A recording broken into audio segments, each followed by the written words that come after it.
No snow is falling today. I can assure you of that. And that means that for New York City at Central Park, we will now endure the latest first state of measurable snow. If, of course, snow even falls during this depressing winter, which is not guaranteed. A classic staple of a New York City winter might be completely gone for the first time in history. In trying to convince my parents to go upstate to let me see snow has so far not been very successful. I'll see what I get to on that. So, this is clearly an indicator of climate change. We have also going on our 33rd day of above normal temperatures. This surpasses the record by using our new temperature standards, because while the high of 40 and the low of 35 on December 19th, 2015 was initially above normal, by our new standards it is actually now 0.6 degrees below average. Which meant that now, not every day in December 2015 was above average, so that streak from December 1st, 2015 to January 3rd, 2016, one of 34 days is now invalidated, although it's likely that we would surpass that streak if it came down to it as well. So this is now our longest streak of above average temperatures. Our last day below average was December 27th, and while it does look like a polar vortex dropping temperatures down to single digits, is likely to end that streak soon and potentially bring us record cold temperatures, it doesn't look like we're getting any moisture line up. There's a chance of measurable snow on February 1st in the early morning, but I would severely doubt that we can even get something measurable. Although any measurable snow would be more snow than Central Park has seen so far. Parts of the metro area have seen some snow, but it's still less than an inch. Pretty much it's been very depressing for snow. Across the entire Northeast, it's been that same way too. Binghamton is only pulling 10.5 inches of snow. That's well below average for January. Albany, I think that they just barely got half a foot. Even the snow in Buffalo that was initially plaguing the city has now mostly melted. Except for northern Maine, there's no place where you can consistently rely on seeing snow in the Northeast. So, since my parents aren't going to take me to the mountains, it might even be that there's nowhere in the Northeast that's close enough to even see snow, depending on how the rest of the winter turns out. And even the mountains are starting to turn bare. So it might literally be that if there's no snow in New York, then I won't get to see snow if it doesn't line up properly. We'll have to see how that one goes.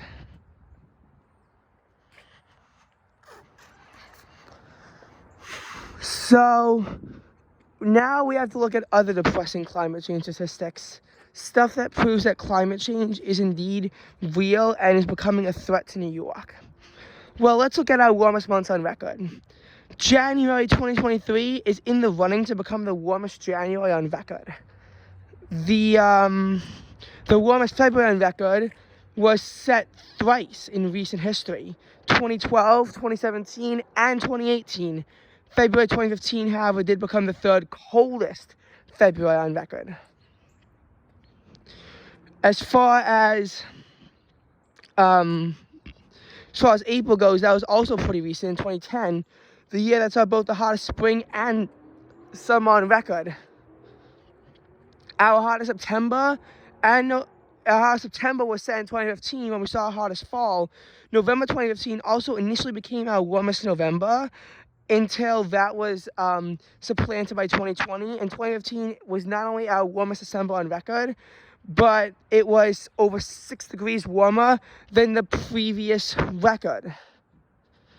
So, yeah, that sounds pretty depressing climate change statistics to me. That's just what it screams at.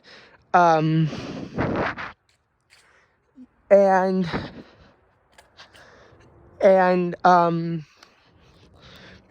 that we're starting to see like 78-degree days in February, which happened in 2018, that's another big problem.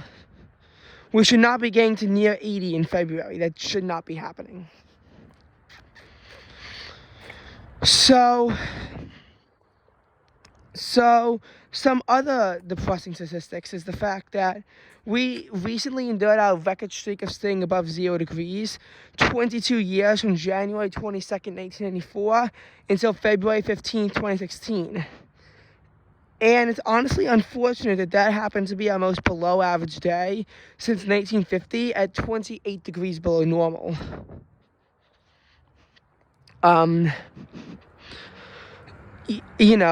Since February 8th, 1943, we have never seen a high temperature below 9 degrees, nor have we seen a low temperature below -2 degrees, which is not exactly a good thing because that means that New York City is incapable of getting totally frigid.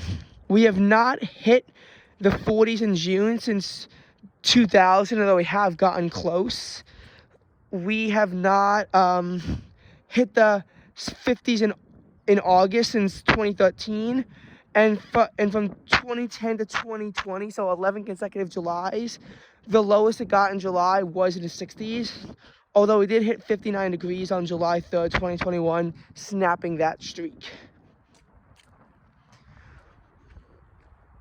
Every single October was, at least at the time that they were in, above average from 2009 to 2022.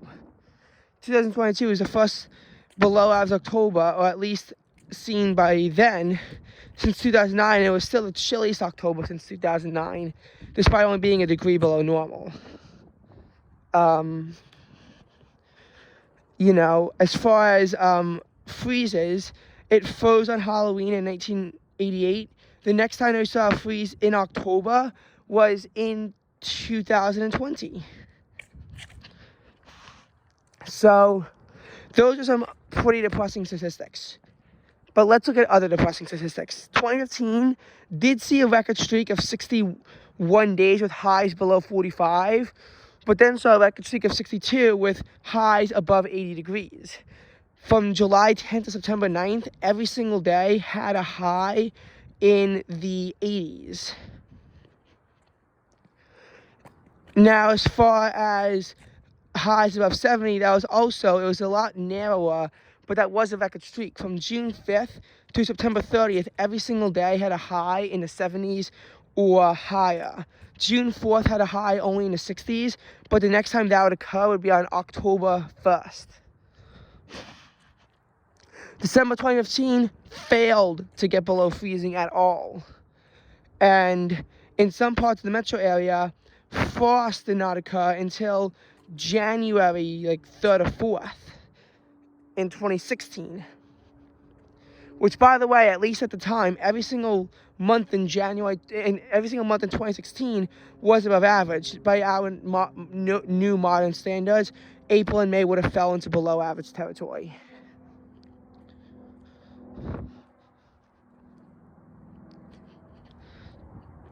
So we really are experiencing big problems with the way that our weather's starting to be. We're starting to endure these new record warm streaks where we're no longer experiencing this kind of weather that New York City is well known for. But it's not all gone. In 2017, March hit 14 degrees. On one of the days, I think it was March 5th. 2015, on March 6th, it got down to a mere 12 degrees. And had February 28th, 2014's weather occurred one day later, that low of 9 degrees would have been the only time since 1870 that March hit the single digits. But the fact of the matter is that since 1970, the earliest that's been in the single digits was on December 3rd, and the latest was February 28th. So, again, not exactly a very good thing. As we, begin to progress deeper on into the year, April, it should not be that 26 degrees in April is like the coldest it's been in April since 1995, but it's the case. As a matter of fact, when it hit 55 on June 23rd, 2021, it was far from the record of 49. But it was still the coldest that late in the year since 1995. June 2021, however, would become the 9th hottest on record after there were 2 June heat waves.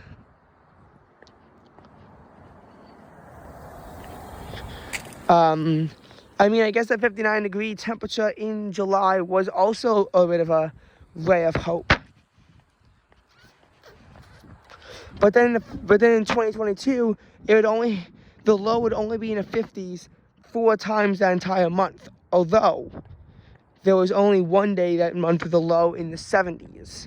But then July would see 24 such lows in the 70s, and August would actually see 22 lows in the 70s as well.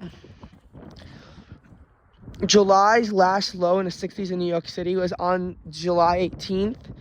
Then August 1st had a low in the 60s at 68 degrees. The next one after that was not until August 13th. So had August 1st not existed, we actually probably would have seen a record streak of lows in the 70s or something close to it. So that was a little bit unfortunate.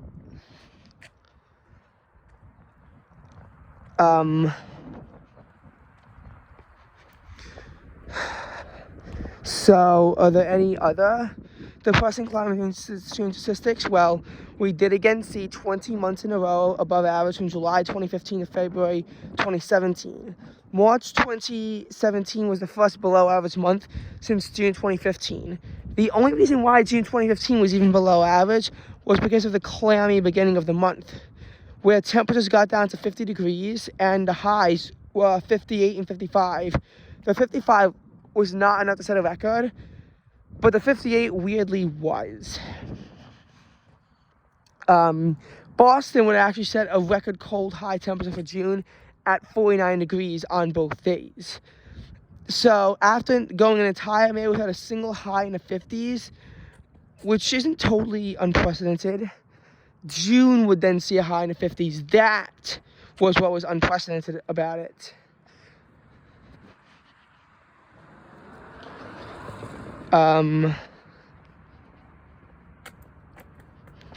So that was another thing. So is there hope for the future? Well, even if we don't see snow this winter, we're almost guaranteed to see snow next winter. Because even by random probabilities, it would still mean that the chance of having no snow in the winter is 1 in 153. We want it to always be 0%, but in this case it could, if we do see a winter with no snow, it would, climatologically speaking, become 1 in 153. But there is still a slight ray of hope.